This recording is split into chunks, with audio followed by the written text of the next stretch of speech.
안녕하세요. 저는 40대의 평범한 직장인 한민호라고 합니다. 옛말에 돌다리도 두들겨보고 건너라는 말이 있잖아요. 아무리 두드려보고 이리저리 살펴보며 조심을 해서 건너도 예상치 못한 이유로 나자빠지는 게 인생이더라고요. 제가 이런 말을 하는 이유는 한 번의 이혼과 한 번의 파혼을 경험했기 때문입니다. 첫 번째 결혼해서 참 매운맛을 많이 느꼈는데요. 두 번째는 결혼식 직전에 별로 왕래하지 않았던 큰이모 덕분에 가시덤굴 입구에서 빠져나올 수 있었습니다.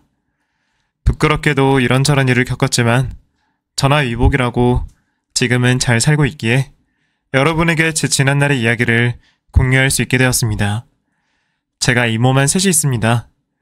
저희 어머니는 네 자매 중에 셋째로 자라셨어요. 제일 큰 이모와 저희 엄마는 5살의 나이 차이가 납니다. 어렸을 때부터 이모들 중에 큰 이모가 제일 괴짜라는 생각을 했습니다. 다른 이모들과 큰 이모는 성격이 완전 딴판이었거든요. 누가 보면 자매라고 믿지 않을 정도였습니다. 외할아버지 장례식장에서 본 큰 이모가 아직도 인상적으로 남아있습니다. 다른 이모들과 엄마는 울고 있는데 큰 이모는 왁자지껄 떠들며 웃고 있었어요. 야, 광이다. 내가 낫네. 고모부 강박. 2배로 주세요. 이럴 줄 알았으면 500원 빵으로 하는 건데 아깝다. 그 모습을 지켜보다 막내 이모가 큰 이모에게 소리를 꽤 질렀습니다. 언니, 지금 웃음이 나와? 미쳤어? 고스톱을 쳐? 제정신이야? 그만해, 시끄러워. 저녀는 싸가지 없이 큰언니한테 버럭버럭 소리를 지르고 있어. 어른들도 계시는데.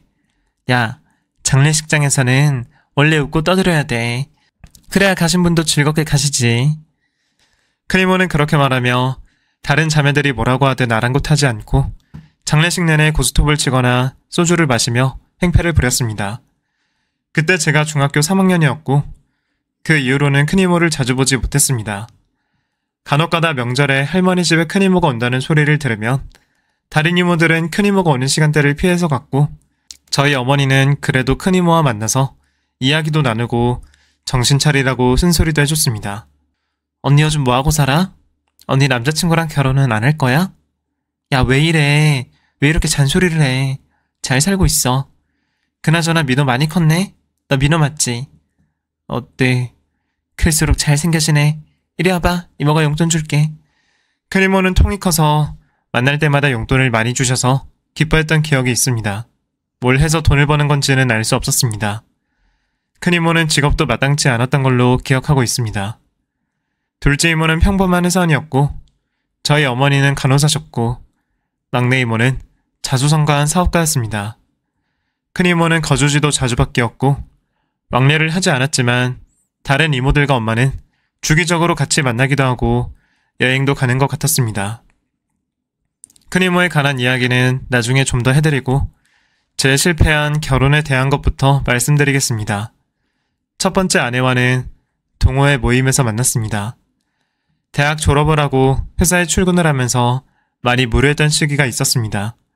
다람쥐 쳇바퀴 도는 인생만 살다 보니 따로 취미생활을 찾기가 어렵더라고요. 남는 시간을 알차게 보내보자는 생각에 동호회에 나가기로 했습니다. 제가 몸을 움직이는 걸 좋아하는 편이 아니라서 우선은 독서 모임에 나가기 시작했습니다. 그런 핑계를 대지 않으면 아무래도 책을 잘 안 읽게 되더라고요. 그래서 책도 읽을 겸 사람들과 만나서 이야기도 나눌 겸 독서 모임을 갖게 되었습니다. 여자 3에 남자 2이 있는 직장인 모임이었습니다. 남자는 저와 동갑이라서 친구처럼 잘 지냈습니다. 민호씨 고향이 인천이에요? 네. 저는 만수동 살았어요. 와, 정말요? 저도 만수동 살았거든요. 제가 후배였네요. 저보다 1살 어린 그 친구는 7급 공무원이었습니다. 고향 이야기를 하면서 가까워졌습니다. 그리고 거기서 전 아내를 만나게 된 겁니다. 사실 제가 먼저 좋아했습니다. 딱 제 이상형이어서 첫눈에 반했거든요. 차분한 성격에 미소가 아름다운 여자라고 생각했습니다. 언제나 안정적인 톤으로 자기 주장을 뚜렷하게 말할 줄 아는 그 여자를 보면서 멋있다는 생각까지 했습니다.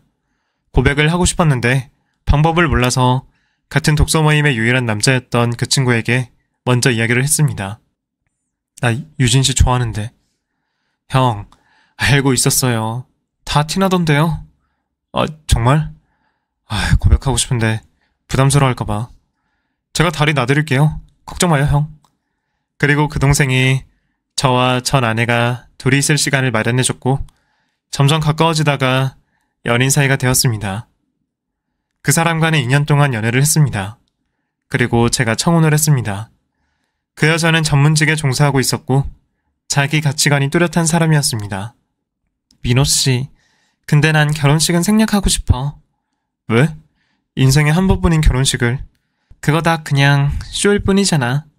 그 쇼하려고 쓸데없이 돈 낭비하고 시간 낭비하고.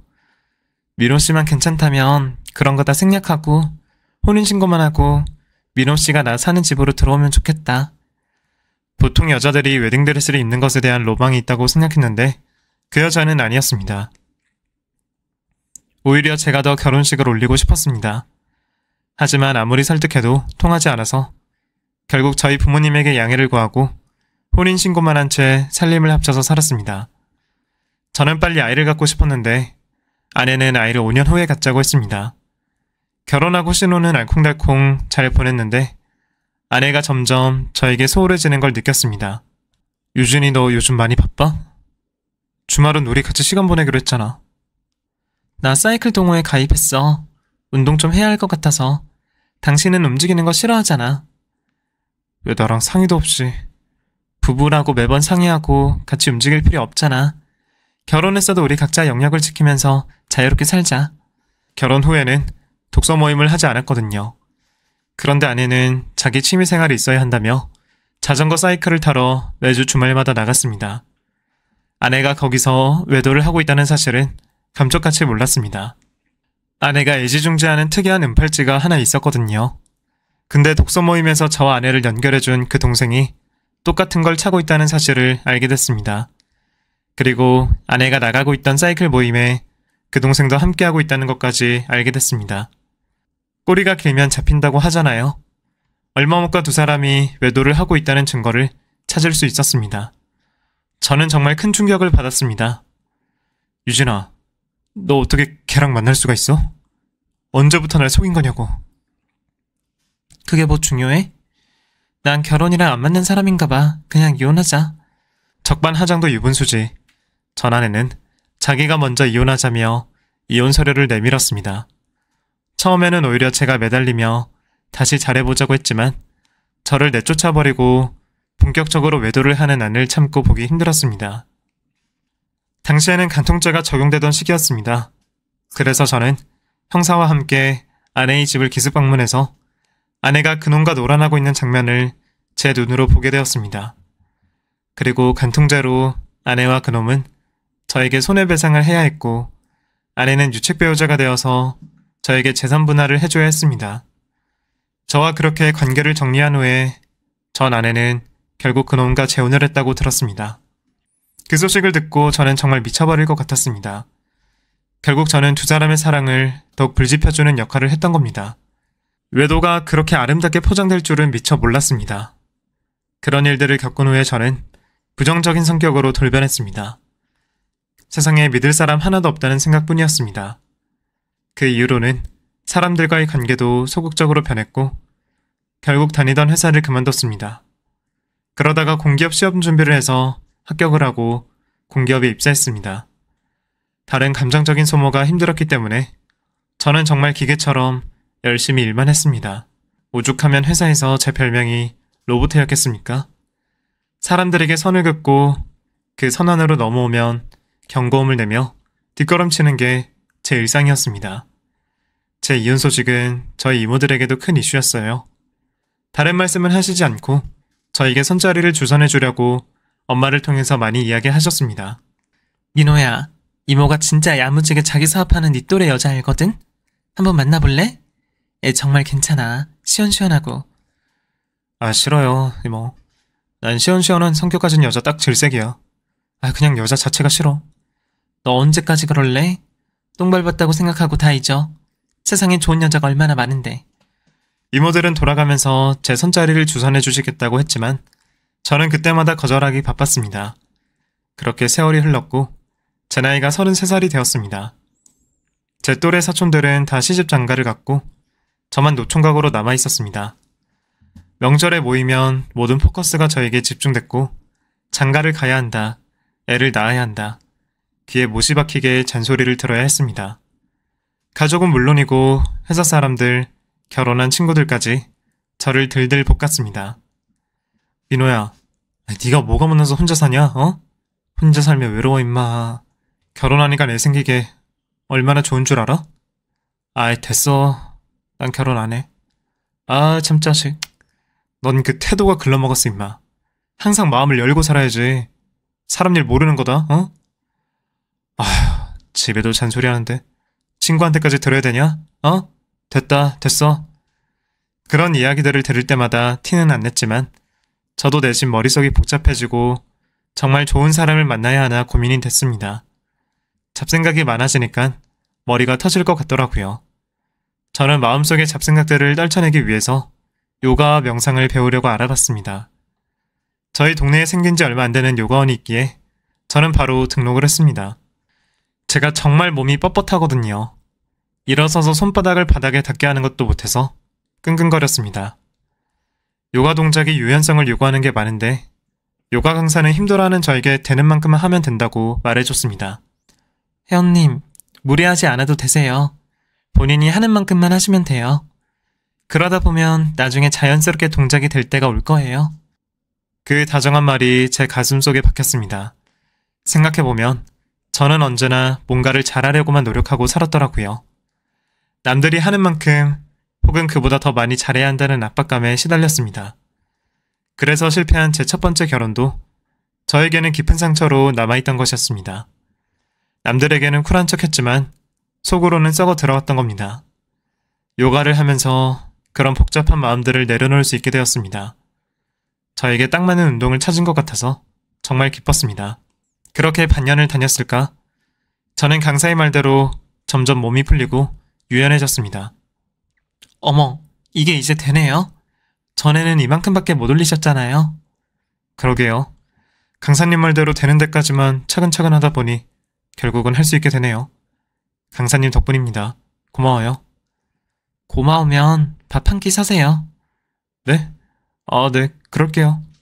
요가를 배우기 초반부터 저에게 다정한 말을 해줬던 요가 강사가 저에게 개인적인 호감을 보이기 시작했습니다. 밥 사달라는 말을 가볍게 넘겼더니 그 후로 끈질기게 언제 사줄 거냐고 물어대더라고요. 그래서 진심인가 하는 생각도 들고 평소에 고마운 마음도 있어서 가벼운 생각으로 밥을 사주기로 했습니다. 그렇게 주말에 만나게 됐습니다. 항상 요가복을 입은 채로 만나다가 평상복을 입고 화장을 하니까 사람을 보니까 못 알아보겠더라고요. 그 사람이 저를 알아보고 다가와서는 아는 체를 했습니다. 민호씨, 누구... 지용쌤이세요? 네, 맞아요. 저 평소랑 그렇게 달라요? 아니요. 민호씨도 이렇게 차려입으니까 못 알아보겠네요. 한참 찾았어요. 멋있으세요. 그렇게 칭찬을 해주는데 괜히 부끄럽더라고요. 그날 식사 자리에서 처음으로 서로에 관한 사적인 것들을 알게 되었습니다. 그 여자가 어찌나 말을 잘하는지 자연스럽게 이야기를 잘 끌고 나가더라고요. 민호씨는 부모님 계시죠? 저는 사실 보육원에서 자랐어요. 학창시절에는 따돌림도 많이 당하고 정말 힘들었어요. 그래서 그런지 어릴 때부터 어른 되면 빨리 결혼하는 게 제 목표였거든요.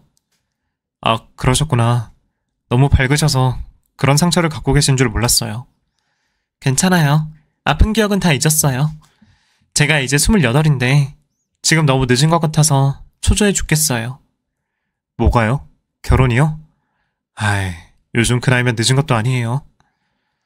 저랑 5살 차이밖에 안 나시면서 되게 어른인 척 하시네? 네? 그게 제가 한번 갔다 온 경험이 있거든요. 그때는 너무 서둘렀던 것 같아요. 그게 내내 후회로 남아서. 그렇게 저는 제 이혼 경력까지 싹 다 풀어놓기 시작했습니다. 이혼 후에 그런 이야기를 다른 사람과 나눈 적이 없는데 그 사람과 대화를 하면서 제 속에 있던 앙금이 사라지면서 속이 후련해지는 걸 느꼈습니다. 그 기분이 정말 상쾌하고 좋았습니다. 제가 이런 이야기를 잘 안 하는데 들어줘서 고마워요. 몰려. 아픈 기억일수록 가까운 사람이랑 대화하면서 푸는 게 좋은 것 같아요. 앞으로 민호 씨한테 제가 그런 친구가 되어드릴게요. 주변이 밝아질 정도로 환하게 웃으며 말하는 그 여자에게 저도 처음으로 호감이 생겼습니다. 보육원에 자라면서 녹록치 않은 삶을 살았을 텐데 그토록 긍정적일 수 있는 사람이라는 것에 존경스러운 마음까지 생겼습니다.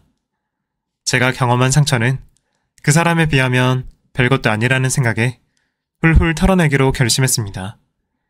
그 후로 요가 강사와 어느 정도의 선은 지키면서도 전보다는 가까운 사이가 되었습니다. 그런데 그날도 회사에서 퇴근하고 잠시 집에 들렸다가 요가 학원을 가는 길이었습니다. 골목에서 우락부락한 남자 2~3명이 모여서 한 여자에게 큰 소리를 지르고 있었습니다. 야 이지영, 너 돈 안 갚아? 어? 내가 이렇게 찾아와야겠어? 네 요가 학원 들어가서 내가 깽판 쳐야 되겠냐? 어? 이지영이라는 말에 저는 심장이 덜컥 내려앉았습니다. 제 요가 선생님 이름이었으니까요. 저는 무슨 깡이 생겼는지 그 골목에 들어갔습니다. 그리고 그 깡패놈들 가운데 서 있던 지영씨를 보게 됐습니다. 지영씨, 당신들 뭐야? 제가 그렇게 외치자 그놈들이 저를 보며 픽 웃더라고요. 넌 누구야? 얘 뭐 애인이라도 돼? 아야, 잘 만났다. 네가 애인 대신 돈 좀 갚아라, 어? 인연이 떼어먹은 돈이 이자까지 3천이거든? 어떻게 할래? 오늘까지 안 갚으면 내가 무슨 수를 써서라도 받아낸다고 미리 경고까지 했는데. 그만해요. 그 사람은 아무 상관없어요. 회원일 뿐이에요. 민호씨, 올라가 계세요. 제가 알아서 해결하고 갈게요. 평소에 항상 웃는 얼굴이었던 그 여자가 눈물 콧물을 흘리며 그렇게 말하는데 그냥 갈 수가 없었습니다. 정확한 사정을 알 수는 없지만 저는 그놈들에게 돈을 주겠다고 큰 소리를 쳤습니다. 그 큰 등치들로 여자 겁이나 주고. 잘하는 짓이다, 어? 3천, 내가 줄게. 어디로 보내면 돼? 진짜요? 오, 남자 하나 잘 만났네, 어? 자, 여기 계좌. 여기로 보내면 돼. 지금 당장 보내. 아니면 네 요가 선생 앞으로 볼 수 없을 테니까. 일하면서 적금도 열심히 들었고 현금으로 융통할 수 있는 계좌에 돈도 꽤 됐기 때문에 저는 망설임 없이 그놈이 보여준 계좌로 3천을 보냈습니다. 확인했지? 앞으로 지영씨 앞에 얼씬도 하지 마. 알겠어? 예, 형님. 확인했고 다시 안 나타날게요. 지영아, 이 남자 꽉 잡아라. 어? 갈게. 그놈들은 제 돈을 받고 나서 요요히 사라졌고 지영씨는 바닥에 주저앉아서 눈물만 흘리고 있었습니다. 지영씨, 괜찮아요? 미안해요. 제가 꼭 갚을게요. 저 인간들은 대체 뭐예요? 제가 나중에 설명해 드릴게요. 일단 올라가요. 수업해야죠. 그 사람은 비틀대며 일어났고 저는 그 사람을 부축하고 요가원으로 갔습니다. 요가 수업을 하면서는 그 전에 그런 일이 언제 있었냐는 듯이 수업에 집중하는 프로페셔널한 모습을 보이더라고요. 그 모습마저 참 멋있게 느껴졌습니다. 저도 모르는 사이에 그 여자에게 콩깍지가 단단히 씌어버린 겁니다. 저도 참 미친놈이죠. 아무튼 당시에 그 여자에게 흠뻑 빠져들었고 그 여자도 저에게 그런 척을 했습니다. 민호씨 고마워요. 그놈들은 사채업자예요. 제가 보육원에서부터 친했던 친구가 있는데 그 친구가 백혈병에 걸렸거든요. 그 친구는 저처럼 가족도 없고 돈도 없었고 급하게 수술비가 필요해서 제가 사채를 썼어요. 그 여자는 풀이 죽어서 저에게 그렇게 말했습니다.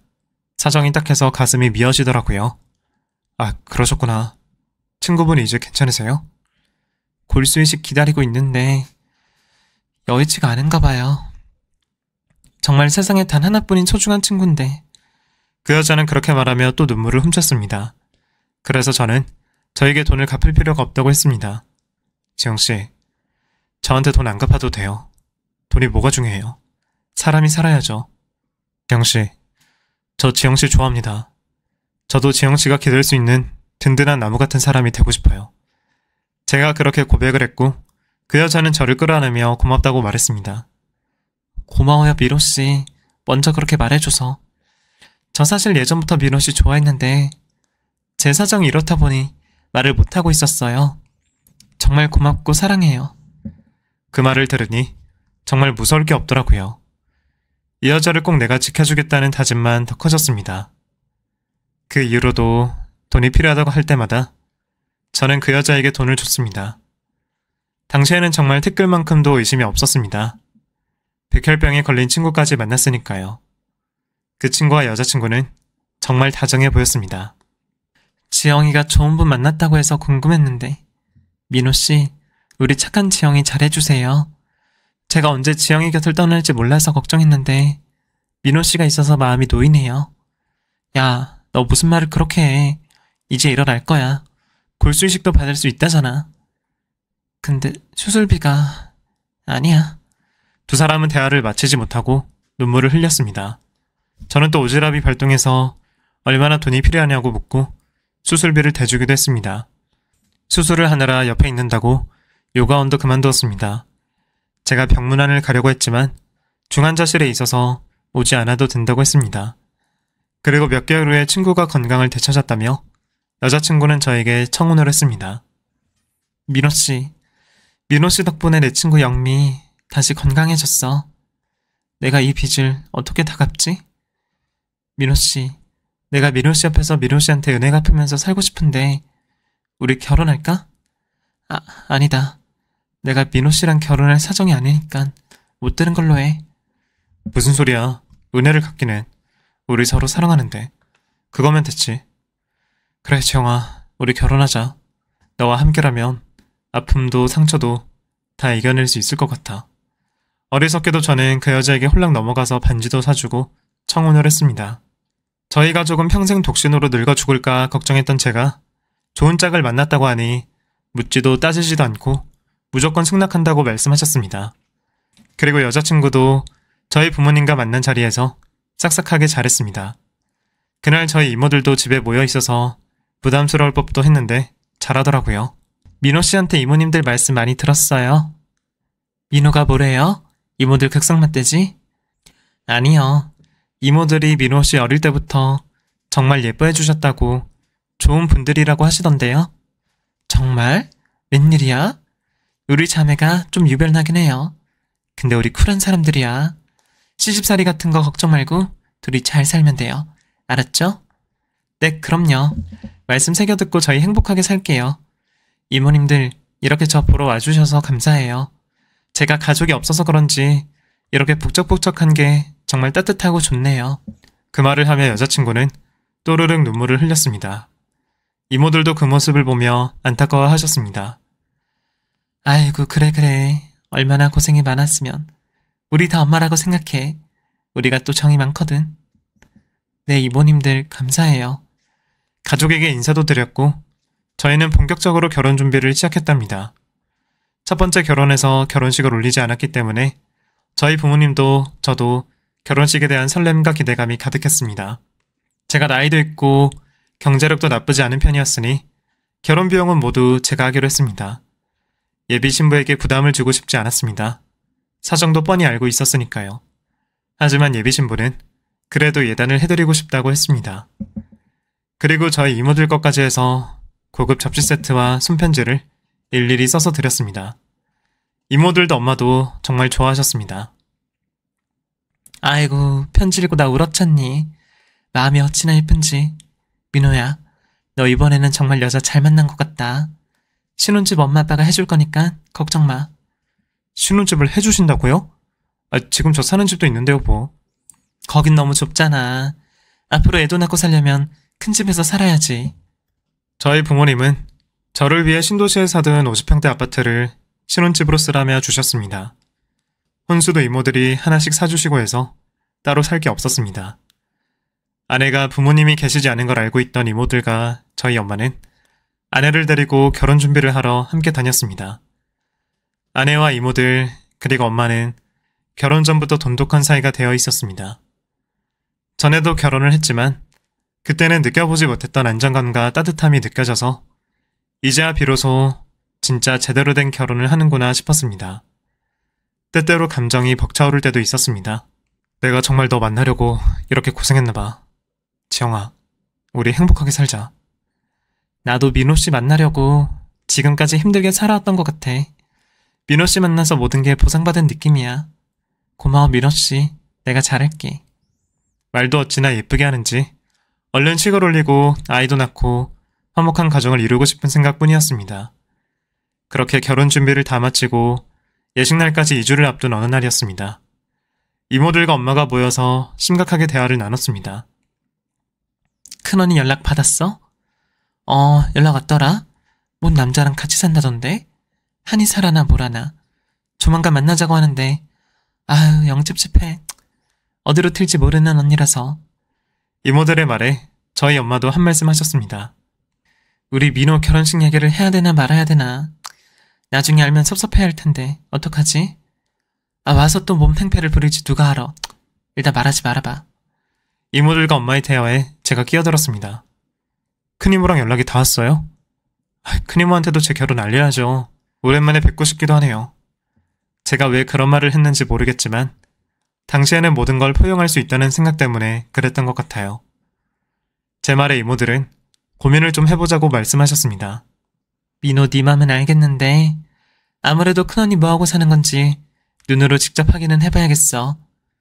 네 큰이모 때문에 우리가 당한 게 많아서 그래. 이모들이 알아서 할게. 넌 신경 쓰지 말아라. 제가 모르는 자매들만의 사정이 있을 테니 저는 이모들과 엄마에게 맡기고 큰이모 일은 신경을 끄기로 했습니다. 저와 이배 신부 지영이는 이미 3달 전부터 살림을 합쳐서 살고 있었습니다. 결혼식을 마친 후에 바로 프랑스 파리로 신혼여행을 떠나기로 해서 여행 계획을 세우며 행복한 나날을 보내고 있었습니다. 민호 씨도 파리 안 가봤지? 난 20대 때 배낭여행으로 잠깐 가본 적은 있는데 거의 안 간 거나 다름없지. 지영이는 파리 가면 뭐 하고 싶어? 에펠탑도 보고 싶고 바게트도 먹어보고 싶고 파리 백화점에도 가보고 싶어. 백화점? 백화점 가서 뭐 하게? 지영이 너 그런 거에 관심 없잖아. 왜? 유럽 가면 우리나라보다 훨씬 싸다는데 나도 하나쯤은 갖고 싶어. 그럼 안 돼? 그런 이야기를 하는데 처음에는 의아했지만 이 여자를 위해 내가 못해줄 게 뭐가 있나 싶어서 웃으면서 그러자고 했습니다. 그래, 파리까지 갔는데 명품 쇼핑 해야지. 내가 다 사줄게. 진짜지? 다 사준다는 말? 사봐야 얼마나 사겠나 싶어서 저는 그렇다고 대답했습니다. 그런데 그 이후로 본격적으로 사고 싶은 명품 리스트를 적어가며 잔뜩 기대에 부풀어 있더라고요. 리스트에 적힌 명품값만 다 합치면 1억이 될 것 같았습니다. 소소하고 작은 일에도 행복을 느낄 줄 아는 사람이었는데 설마 내가 이 여자를 잘못 본 건 아닌가 하는 의구심이 들었습니다. 하지만 애써 그런 생각을 떨쳐내려고 노력했습니다. 이 여자마저 저를 속였다고 생각하면 정말 미쳐버릴 것 같았거든요. 그렇게 결혼식을 하루 앞둔 날이었습니다. 새벽에 예비 신부가 누군가와 큰 소리로 통화를 해서 잠에서 깼습니다. 엿들으려고 한 건 아니었지만 그 여자가 하는 말을 듣게 되었습니다. 진짜 왜 이래? 오지 말라고. 내가 다 갚았잖아. 그걸로 모자라? 나 손 털었어. 예전에 이지영이 아니라고. 제발 나 좀 놔줘라. 내일 예식장에 오기만 해. 나 진짜 혀 깨물고 죽어버릴 거니까. 나 이제 평범하게 살고 싶어. 좀 도와줘. 뭐? 나 진짜 변했다니까. 끊어. 제발, 제발 오지 마. 내가 나중에 연락할게. 예비 신부가 그렇게 격양된 목소리로 누군가와 대하는 걸 들어본 적이 없었습니다. 대체 누구랑 통화를 한 건지 궁금해서 저는 일부러 그 여자가 들어오기를 기다려서 물었습니다. 민호씨 깼어? 지금 누구랑 통화한 거야? 아니 그게 예전에 알던 친구인데 이제 나랑은 아무 상관없는 사람이야. 나 믿고 묻지 말아줘. 그 여자가 그렇게 말하면서 저에게 매달렸고 저는 더 따질 수 없었습니다. 바로 다음 날이 결혼식인데 현실의 벽에 부딪히기 싫었습니다. 한심스럽게도 제가 만든 꿈속에서 계속 살고 싶었던 것 같습니다. 아내의 통화 내용이 신경 쓰여서 잠을 못 이루기는 했지만 결혼하면 다 괜찮아질 거라고 생각했습니다. 그리고 다음 날이 되어서 그 여자와 함께 예식장에 도착했습니다. 예비 신부는 화장을 받고 드레스를 입고 신부 대기실에 있었고 저는 바깥에서 하객들을 맞이했습니다. 저희 부모님도 이모들도 곱게 한복을 차려입고 오셔서 저에게 진심으로 축하한다고 덕담을 해주셨습니다. 이제야 실감이 나네. 우리 민호가 결혼을 하는구나. 아유, 잘 살아야 돼. 네 이모들. 근데 큰이모는요? 제 물음에 서로 눈짓을 하던 이모들을 보고 저희 어머니가 말씀하셨습니다. 내가 어제 연락했어. 엄마의 말씀에 이모들이 화들짝 놀라더라고요. 뭐? 안 하기로 했잖아. 어떻게 알았는지 귀신같이 어젯밤에 전화를 해서 묻더라고. 민호 결혼 언제 하냐고. 거기다 대고 어떻게 말을 하네. 내일 한다니까 기겁을 하더라. 아니 근데 왜 아직까지 안 와? 1시가 되면 시작하는데. 몰라. 오면 오는 거고 말면 마는 거지 뭐. 큰이모가 과연 올지 안 올지 온 가족이 궁금해하고 있었습니다. 그렇게 하객들을 맡고 있는데 어디서 많이 본 우락부락한 남자 무리들이 신부 측에 축의금을 내고 있었습니다. 자세히 보니 아내에게 사채빚을 받으러 왔던 그놈들이었습니다. 깜짝 놀란 제가 가서 말을 걸었습니다. 당신들... 아이고 형씨 결혼 축하해요. 지영이랑 결혼한 남자가 생기다니 대단하다. 에? 여기까지 왜 온 거야? 누굴 또 괴롭히려고? 아이 괴롭히긴요. 지영이 우리 가족이나 다름없는 애인데 당연히 저희가 와야죠. 에? 축의금 두둑하겠어요? 앞으로 자주 봬요. 그놈들이 그렇게 말하는데 기분이 확 나빠지더라고요. 그 전날 밤 그 여자가 통화했던 게 이놈이었나 싶기도 하고 머리가 깨질듯이 아팠습니다.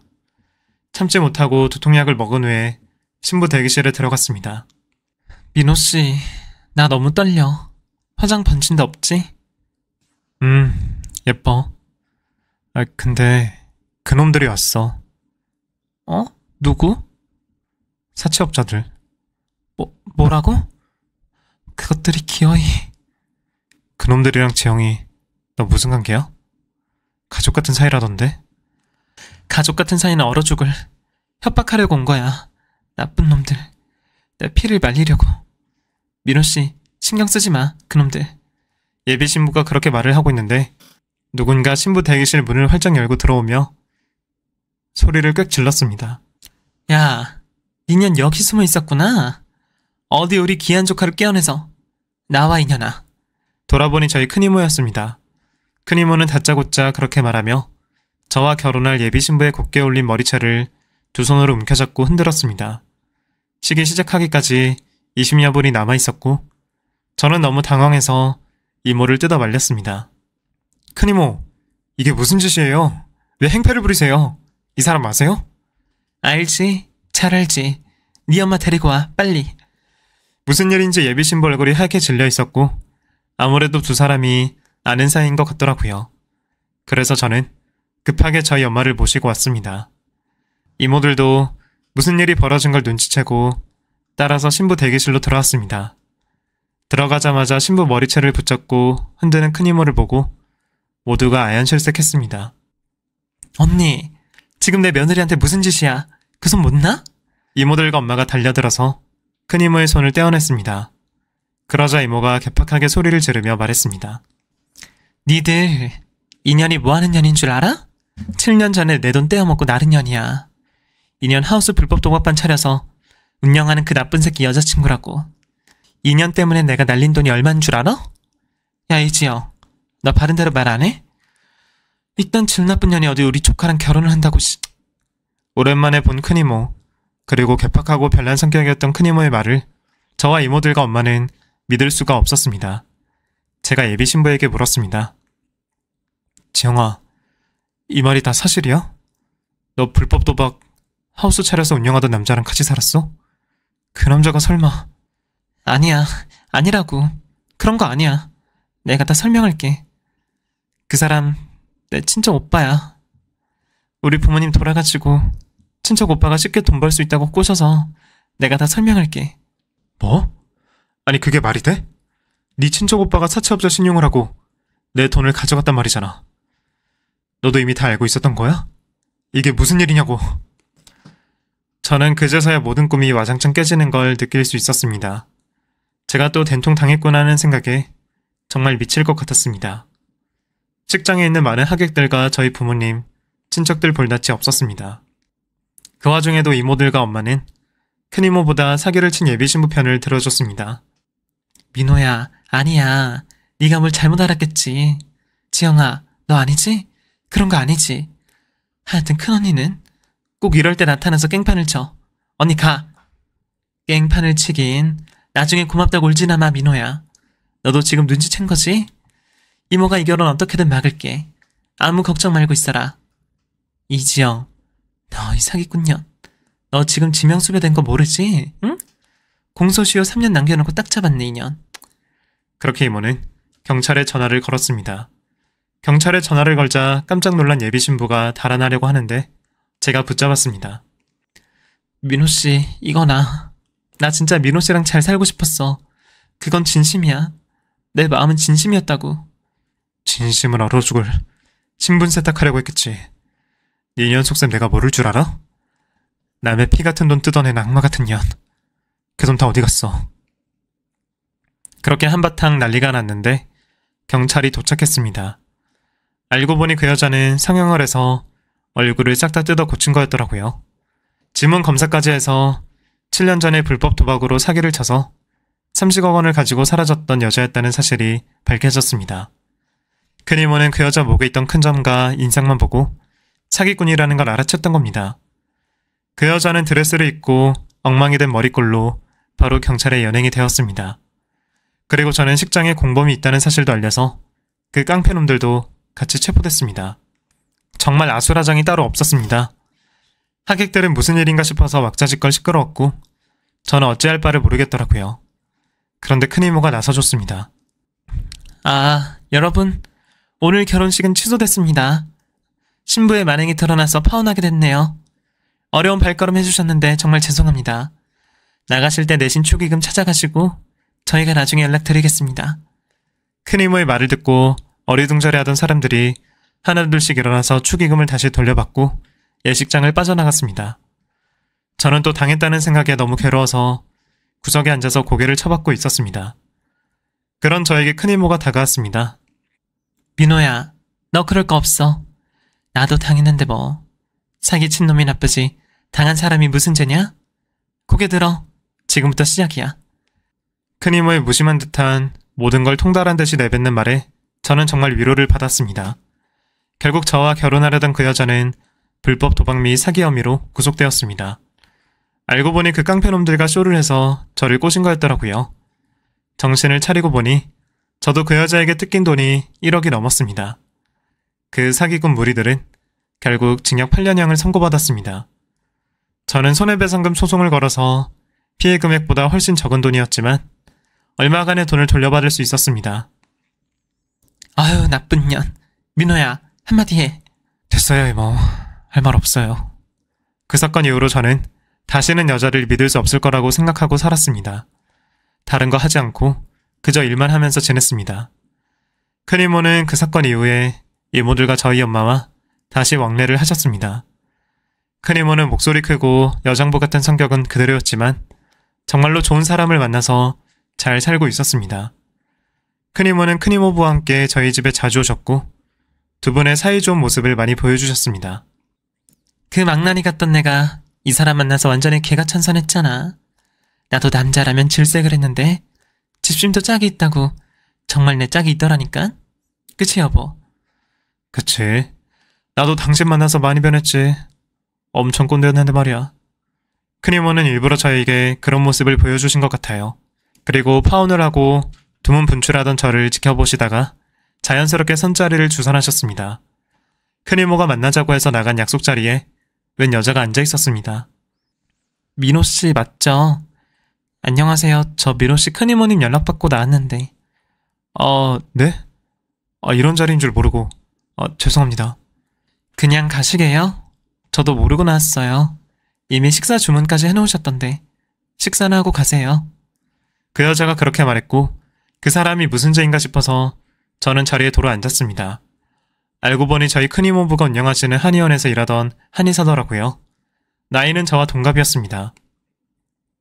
독신주의자라서 결혼 생각을 하지 않고 살았다고 했습니다. 사모님이 민호씨 말씀 많이 하셨어요. 한번 만나라고 성하셨는데 제가 매번 거절했거든요. 그랬더니 기어코 이런 자리를 만드셨네요. 큰이모, 한다면 하는 사람이잖아요. 아, 그렇죠. 전 좋더라고요. 사모님 덕분에 원장님도 많이 변하셨거든요. 그 여자와 저는 그날 이후로 친구처럼 지냈습니다. 대화가 정말 잘 통하는 사람이었습니다. 결혼은 꿈도 꾸지 않았는데 제 나이 36에 결국 그 사람과 결혼을 했습니다. 그리고 일란성 쌍둥이까지 얻었습니다. 정말 이 사람을 만나려고 그렇게 힘든 풍파를 다 겪은 건가 할 정도로 지금은 너무 안정적이고 행복한 삶을 살고 있습니다. 이게 다 큰 이모 덕분인 것 같아서 이 자리를 빌어서 정말 감사하다는 말씀 드리고 싶습니다. 제 이야기 끝까지 들어주신 분들 정말 감사합니다. 여러분도 좋은 분들과 사랑 나누시며 행복하시길 바랄게요. 그럼 저는 이만 물러가 보겠습니다.